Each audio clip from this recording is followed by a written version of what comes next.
بسم اللہ الرحمن الرحیم۔ السلام علیکم ورحمۃ اللہ وبرکاتہ۔ میں ہوں آپ کا دوست، آپ کا بھائی یاسر ملوک۔ اللہ سے امید کرتا ہوں کہ آپ سب خوش ہوں گے، صحت مند ہوں گے۔ اللہ جل جلالہ آپ سب کو خوش اور صحت مند رکھے۔ میرے بھائیو، آج جمعے کا دن ہے تو میں نے کہا جمعے کے حوالے سے آپ کے ساتھ جمعے کے فضائل اور جمعے کی سنتیں اور آداب شیئر کیے جائیں، تاکہ میں اور آپ جمعے کے آداب اور سنتوں کو ادا کر کے اللہ کا قرب حاصل کریں۔ تو جمعے کے دن کی سنتوں میں سب سے پہلی سنت جو ہے وہ غسل کرنا ہے۔ بعض علماء فرماتے ہیں کہ جمعے کے دن غسل کرنا یہ واجب ہے، اور بعض علماء فرماتے ہیں کہ جمعے کے دن غسل کرنا یہ سنت ہے۔ تو ہم کوشش کریں کہ جمعے کے دن لازمی ہم غسل کریں، پاکی حاصل کریں۔ نمبر 2، مسواک کریں، جمعے کے دن لازمی کریں، اور اگر ہو سکے تو ہر نماز کے لیے مسواک کرنا یہ مستقل سنت ہے۔ اور حدیث شریف کا مفہوم ہے کہ مسواک کے ساتھ نماز پڑھنا 70 نمازوں کے برابر اجر عطا فرماتا ہے اللہ جل جلالہ۔ جو مسواک کر کے نماز پڑھتا ہے اس کو 70 نمازوں کا ثواب ملتا ہے۔ تو ہم کوشش کریں کہ مسواک ہر وقت ہمارے جیب میں ہو، اور جب بھی ہم وضو کریں نماز کے لیے تو اس کے لیے ہم مسواک ضرور استعمال کریں۔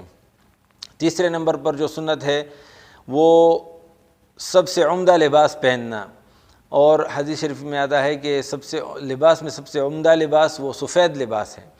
تو ہم سفید لباس کا اہتمام کریں۔ اگر کسی کے پاس سفید لباس نہ ہو تو پاکیزہ لباس ہو، جو پاک کپڑے ہوں وہ پہنیں۔ اس کی کوشش کریں کہ پاک لباس اور صاف لباس اور جتنا خوبصورت لباس ہو وہ ہم جمعے کے دن پہنیں، اور سنت کے مطابق لباس پہنیں۔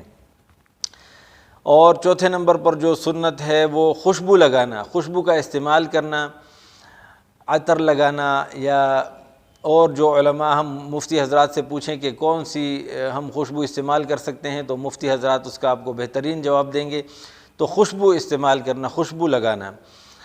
اور جمعے کے دن جب ہم مسجد میں جائیں تو جمعے کے دن کسی کی گردنیں نہ پھلانگے۔ یہ آداب کے خلاف ہے کہ ہم مسجد میں جا کر ان کے مونڈوں کو اوپر چل کے آگے صف میں جائیں۔ نہیں، کوشش کریں کہ سب سے پہلے جائیں، اگر لیٹ آ جائیں تو جہاں پر جگہ ملے وہیں پر ہم بیٹھ جائیں۔ یہ آداب ہے۔ اور خطبہ جو ہے وہ خاموشی سے ہم جمعے کے دن سنیں، کیونکہ خطبے میں بات کرنا یہ مکروہ ہے اور ناجائز ہے۔ خطبے کے درمیان بات کرنا یہ بالکل منع ہے۔ اور جب ہم مسجد میں داخل ہوں، چاہے جمعے کے دن ہو چاہے جب بھی ہو، اور وقت ہو کہ نماز کھڑی ہونے میں ابھی 5 منٹ ہیں، 6 منٹ ہیں، 7 منٹ ہیں، تو تحیۃ المسجد نماز ہم لازمی پڑھیں۔ 2 رکعت تحیۃ المسجد ہم لازمی پڑھیں، یہ سنت ہے۔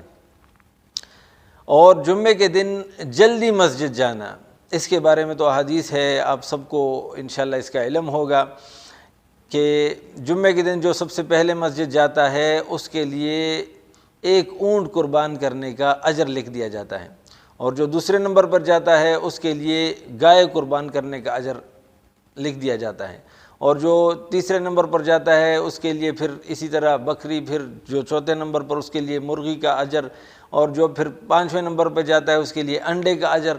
تو ہم کوشش کریں، جس طرح ہم دنیا کی چیزوں میں ایک دوسرے سے بڑھ چڑھ کے کوشش کرتے ہیں کہ فلاں کے پاس وہ موٹر سائیکل ہے تو میں اس سے اچھی موٹر سائیکل خریدوں، فلاں کے پاس ایسا گھر ہے میں اس سے بہترین گھر بناؤں، فلاں کے پاس ایسی گاڑی ہے میں اس سے بہترین گاڑی خریدوں، تو اسی طرح دین کے کاموں میں ہم ایک دوسرے سے بڑھ چڑھ کے حصہ لیں۔ اور یہ صحابہ کی سنت ہے۔ حضرت ابوبکر، حضرت عمر رضی اللہ تعالیٰ عنہ، ان دونوں میں ہر وقت جو ہے نا ریس ہوتی تھی کہ میں کیسے ان سے بڑھ جاؤں۔ حضرت عمر رضی اللہ تعالیٰ عنہ ہر وقت اس کوشش میں ہوتے تھے کہ حضرت ابوبکر رضی اللہ تعالیٰ عنہ سے کیسے میں آگے بڑھ جاؤں، لیکن حضرت ابوبکر رضی اللہ تعالیٰ عنہ ہمیشہ ان سے آگے ہوتے تھے۔ اچھا، اور جمعے کے دن قبولیت کی گھڑی اس کو تلاش کرنا، کیونکہ حدیث شریف میں آتا ہے کہ جمعے کے دن ایک گھڑی ایسی ہوتی ہے جس میں جو دعا انسان مانگتا ہے اللہ جل جلالہ اس کو ویسے ہی قبول فرماتے ہیں۔ تو جمعے کے دن دعاؤں کا اہتمام کریں، ہر وقت ہم دعا مانگتے رہیں، دل میں اور زبان سے اللہ سے مانگتے رہیں کہ اللہ میری یہ ضرورت ہے، میری یہ ضرورت ہے، اس کو پورا فرما دیں، تو اللہ جل جلالہ انشاءاللہ جمعے کے دن اگر قبولیت کی گھڑی میں ہماری دعا لگ گئی تو ہماری دعا قبول ہو جائے گی۔ اور جمعے کے دن درود شریف کا زیادہ سے زیادہ اہتمام کریں۔ حدیث شریف میں آتا ہے کہ جمعے کے دن جو مسلمان درود شریف پڑھتا ہے وہ مجھ پر پیش کیا جاتا ہے، حدیث شریف میں آتا ہے، اور نبی علیہ الصلوۃ والسلام ارشاد فرماتے ہیں کہ میں اس کا جواب دیتا ہوں کہ فلاں ابن فلاں کو میرے درود کا میں جواب دیتا ہوں جو مجھ پر درود بھیجتا ہے۔ تو ہم زیادہ سے زیادہ درود شریف کا اہتمام کریں، اور جمعے کے دن سورہ کہف کی تلاوت ہم لازمی کریں، کیونکہ حدیث شریف میں آتا ہے کہ جو جمعے کے دن سورہ کہف کی تلاوت کرتا ہے آئندہ جمعے تک، آنے والے جمعے تک وہ دجال کے فتنے سے اور ہر قسم کے فتنوں سے محفوظ ہو جاتا ہے۔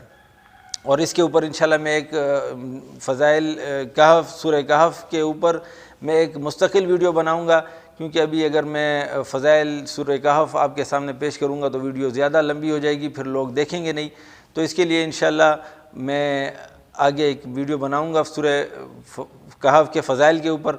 تو اللہ سے امید ہے کہ انشاءاللہ آپ کو یہ ویڈیو پسند آئی ہوگی۔ اگر ویڈیو آپ کو پسند آئی ہے تو ویڈیو کو لائک کریں، شیئر کریں، اور کمنٹ میں اپنی رائے کا اظہار بھی ضرور کریں۔ اور میرے اس چینل کو اگر آپ نے سبسکرائب ابھی تک نہیں کیا تو میرے چینل کو سبسکرائب کریں، یوٹیوب پر اور فیس بک پر میرے پیج کو لائک کریں، اور اپنے دوستوں کے ساتھ ضرور شیئر کریں۔ اب اجازت چاہتا ہوں، اللہ آپ کو اپنے حفظ و امان میں رکھیں۔ السلام علیکم ورحمۃ اللہ وبرکاتہ۔